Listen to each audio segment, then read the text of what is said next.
Hello दोस्तों, I hope you are doing well. इस episode में हम लोग चरक सूत्र अध्याय नंबर 10 के बारे में पढ़ेंगे।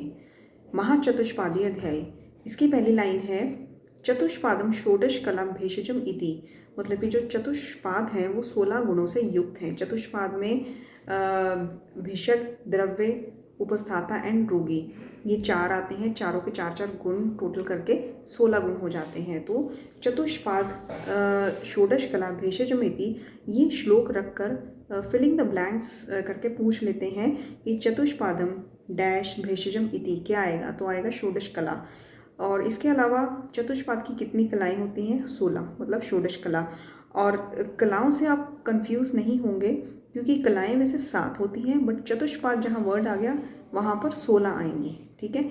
इसमें मैत्रेय जी ने एक क्वेश्चन पूछा है। वो कहते हैं कि जो औषध है वो आरोग्य में कारण नहीं होती है।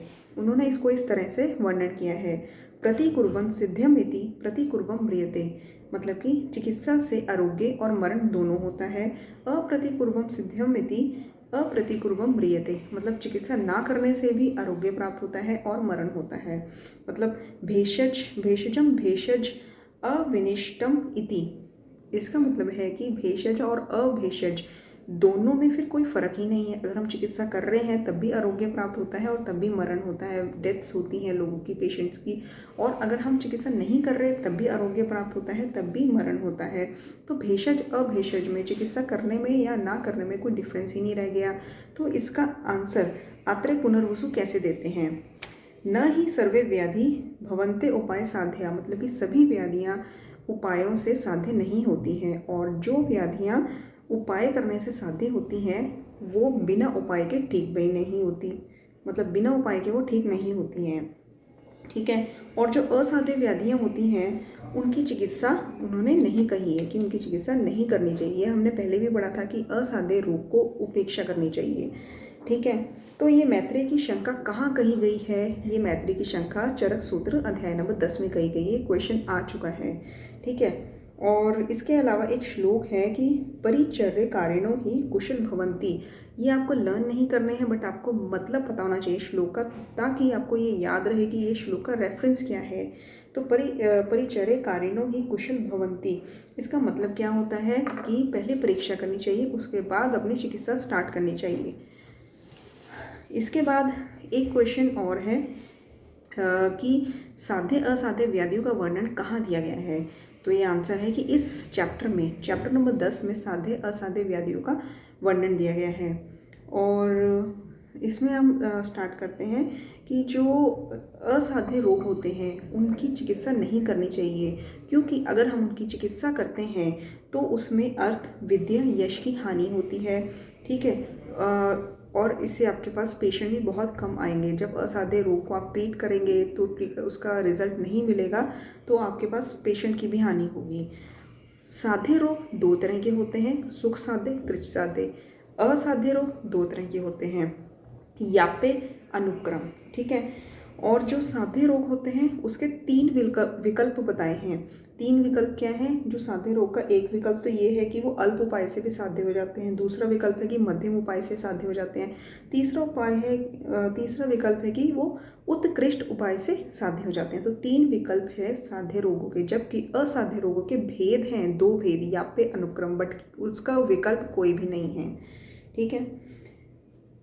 जो साध्य रोग होते हैं वो उनके जो हेतु, पूर्व रूप ये अल्प होते हैं। ठीक है। और कई बार इस पॉइंट से क्वेश्चन पूछा जा चुका है कि दोष, दूष्य, प्रकृति जब ये तुल्य हो तो रोग क्या होता है? साध्य होता है कि असाध्य? तो रोग असाध्य होता है। मतलब दोष, दूष्य, प्रकृति तुल्य हो। अगर वातज जो दोष है और प्रकृति भी वातज है और वातज व्याधि है, तो वो रोग डेफिनेटली असाध्य हो जाएगा। ठीक है। तो दोष, दूष्य, प्रकृति तुल्य है तो वो साध्य है, ना तुल्य है या अतुल्य है तो वो सुख साध्य है।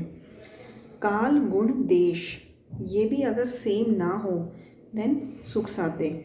और सुख साध्य में रोग नया होता है, कोई उपद्रव नहीं होता है, एक गति होती है और उसमें चतुष्पाद भी अवेलेबल होते हैं, मतलब सारी फैसिलिटीज़ अवेलेबल होती हैं ट्रीटमेंट करने के लिए।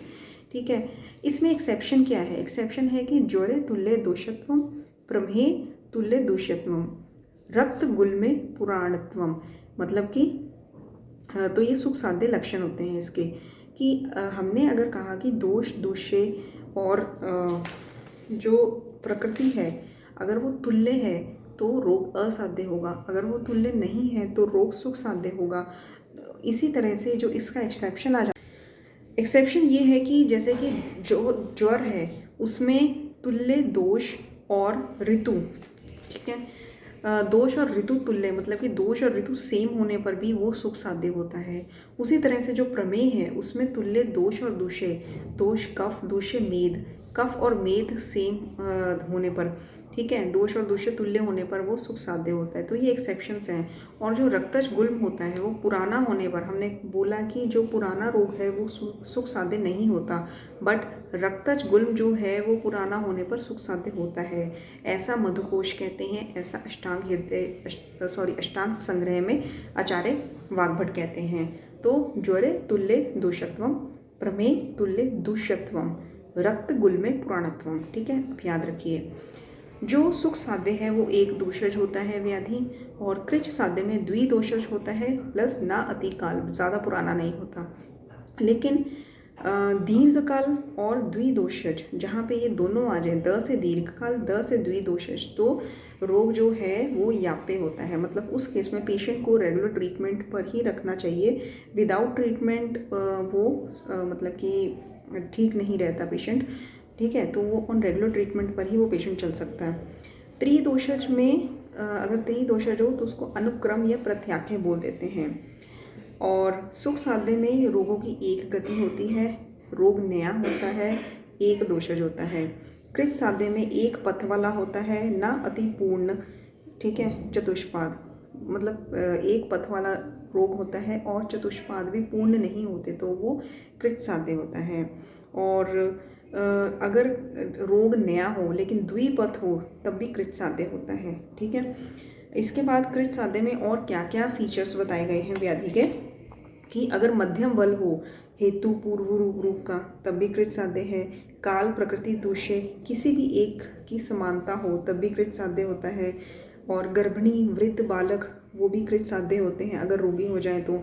और इसके अलावा जो रोग शस्त्र क्षार अग्नि और व्याधि से ट्रीटमेंट होता है जिनका, ठीक है, क्षार शस्त्र अग्नि और व्याधि से साधित होते हैं जो, उसको भी कृत साध्य कहते हैं। और याप्य रोग में याप्य रोग कब होता है? जब आयु शेष रह जाती है और पथ्य आहार विहार को फॉलो करता है पेशेंट। ठीक है, ये दो शब्द हैं, मैं आपको रिपीट कर देती हूँ। जब व्याधि एक गति वाली होती है, व्याधि नई होती है और हेतु पूर्व रूप ये अल्प होते हैं, तब रोग जो होता है सुख साध्य होता है। अब एक पथ वाली व्याधि है लेकिन जो न अतिपूर्ण चतुष्पाद हैं तो वो कृत साध्य है। और दो पथ वाली व्याधि है और नया रोग है तब भी वो कृत साध्य है। मध्यम बल वाली व्याधि है, और मध्यम बल इन द सेंस कि हेतु पूर्व रूप ये मध्यम बल वाले हैं। काल प्रकृति दूष्य ये इनमें से किसी एक की समानता है। और गर्भिणी वृद्ध बालक क्षार शस्त्र अग्नि व्याधि ये इससे अगर ट्रीटमेंट हो व्याधि का तो ये सारे कृत साध्य में आ जाते हैं। शेषत्व आयुषो याप्य साध्यम पथ्यमेव, मतलब पथ्य आहार विहार का पेशेंट फॉलो करे और उसकी आयु शेष रह जाए तो वो जो रोग होता है वो है याप्य। ठीक है, जैसे कि तमक श्वास। और इसके बाद है ऐसे व्याधियों में, मतलब कि जो याप्य व्याधि हैं, आयु शेष रहती है, पथ्य आहार विहार का फॉलो करता है, तो इसमें नेक्स्ट लाइन आ जाती है कि गंभीर बहुआतुष्य। ठीक है, मतलब कि थोड़ा सा भी उसने पथ्य का पालन करना अगर छोड़ दिया तो उसको गंभीर व्याधि हो सकती है। ठीक है, ठीक है, इसमें जो लाइन है वो है अल्पेन हेतुना आशय प्रवर्तनम, मतलब कि थोड़ा सा भी अगर उसने जो पथ्य आहार है उसको फॉलो नहीं किया, अल्प हेतु को फॉलो कर लिया उसने, ठीक है, मतलब कि अल्प कॉज, या फिर हम कह सकते हैं अल्प हेतु से भी आशय परिवर्तनम, आशु परिवर्तन हो जाता है, एकदम से वो रोग बहुत ज़्यादा बढ़ जाता है। गंभीरम बहुधा आतुसस्य, ठीक है, मतलब कि जो दोष हैं वो बहुत ज़्यादा गंभीर हो जाते हैं, धातुओं में चले जाते हैं। एंड इसके बाद है कि मर्म संधि समाश्रितम, दोष आश्रय, जब दोष मर्म में संधि तक चले जाते हैं, ठीक है। नित्य अनुशायनी, मतलब कि ऐसी बीमारी जो पीछा ना छोड़े, दीर्घ काल तक रहती है, द्विदोषज होती है, तो ये असाध्य के केस में आ जाता है, ठीक है। असाध्य में आयु समाप्त हो जाती है, यापे में आयु शेष रहती है। जो आचार्य वृद्ध वाग्भट है, उन्होंने क्या बोला है कि जो यापे रोग होते हैं, उन्होंने यापे रोग को कर्मज रोग के कैटेगरी में लिया है। ओके, तो कर्मज रोग क्या होते हैं? कर्मज रोग होते हैं जिसमें हमारे जो कर्म, बुरे वाले कर्म होते हैं, उससे हमें रोग हो जाते हैं। उसमें अल्प हेतु से ही महान आरंभ हो जाता है डिजीज़ का, ठीक है। तो ये जो कर्मज रोग होते हैं, आचार्य वाग्भट ने कहा है कि कर्म क्षय होने से, मतलब कि कर्मों को भोगने से रोग अच्छा होता है, इससे चिकित्सा से लाभ होता है, और चिकित्सा छोड़ने से पुनः ये रोग उत्पन्न हो जाते हैं। तो ये कैटेगरी में आचार्य वाग्भट ने यापे रोगों को लिया है, कर्मज रोगों को, अल्प हेतु और चिकित्सा इसमें चलता रहता है, ट्रीटमेंट, यह मैंने आपको पहले भी बताया था, ठीक है। नेक्स्ट है कि क्रिया पथ्यम अतिक्रांतम सर्व मार्ग अनुसारिणम, ठीक है। क्रिया पथ्यम अतिक्रांतम, मतलब कि बहुत ज़्यादा चिकित्सा कर चुके हैं, अति चिकित्सा कर चुके हैं, और दोष सभी मार्ग में चले जा चुके हैं। इंद्रिय का नाश हो चुका है, पुरुष दुर्बल हो चुका है, व्याधि प्रबल हो चुकी है, उपद्रव आ चुके हैं, तो ये असाध्य के लक्षण हैं। नेक्स्ट आ जाता है कि भिषजा प्राक परीक्षैव विकाराणाम स्वलक्षणम पश्चात कर्म सारंभ कार्य, ठीक है। पहले वो परीक्षा करे अच्छे से, उसके बाद ट्रीटमेंट स्टार्ट करे। पहले उसको परीक्षा करनी चाहिए कि रोग सुख साध्य है, असाध्य है, उसके बाद ही उसको ट्रीटमेंट स्टार्ट करना चाहिए। क्योंकि हमने पहले ही बता दिया है कि अगर सुख साध्य रोग है, उसको प्यार से उसका ट्रीटमेंट करो, ठीक है, जो कि वैद्यों की वृत्ति में बताया था कि उसका सुखपूर्वक प्यार से ट्रीटमेंट करो। लेकिन जो असाध्य रोग है उसका ट्रीटमेंट नहीं करना है, उसकी उपेक्षा करनी है। तो इसीलिए भिषजा प्राक परीक्षम, पहले परीक्षा करो विकारों की, ठीक है, उसके बाद पश्चात कर्म सारंभ कार्य, ठीक है। इसका रेफरेंस है चरक सूत्र 10 में। प्रतिपत्तिमान किसको कहा गया है? प्रतिपत्तिमान कहा गया है शास्त्र ज्ञान कुशल, जिसको शास्त्र का ज्ञान हो बहुत अच्छा, उसको प्रतिपत्तिमान कहा गया है। और एक शब्द और है इसमें, चतुर्विध विकल्प व्याधि। चतुर्विध विकल्प व्याधि किसको कहा गया है? व्याधियों का जो चतुर्विध विकल्प है वो क्या है? वो है सुख साध्य, कृत साध्य, याप्य, प्रत्याख्य, ठीक है। तो ये था chapter number 10। It's very important. आप इस एपिसोड को बार बार देखिए यूट्यूब पर, बिना डाउनलोड करें, ताकि हमारी रेटिंग भी बढ़े और आपकी लर्निंग भी बढ़े, ठीक है। बार बार देखेंगे तो आपको अलग अलग पॉइंट्स में कन्फ्यूजन नहीं होगी। प्रैक्टिस मेक्स मैन परफेक्ट, ठीक है। जितनी प्रैक्टिस करेंगे उतने ही आप परफेक्ट बनेंगे। Thank you so much.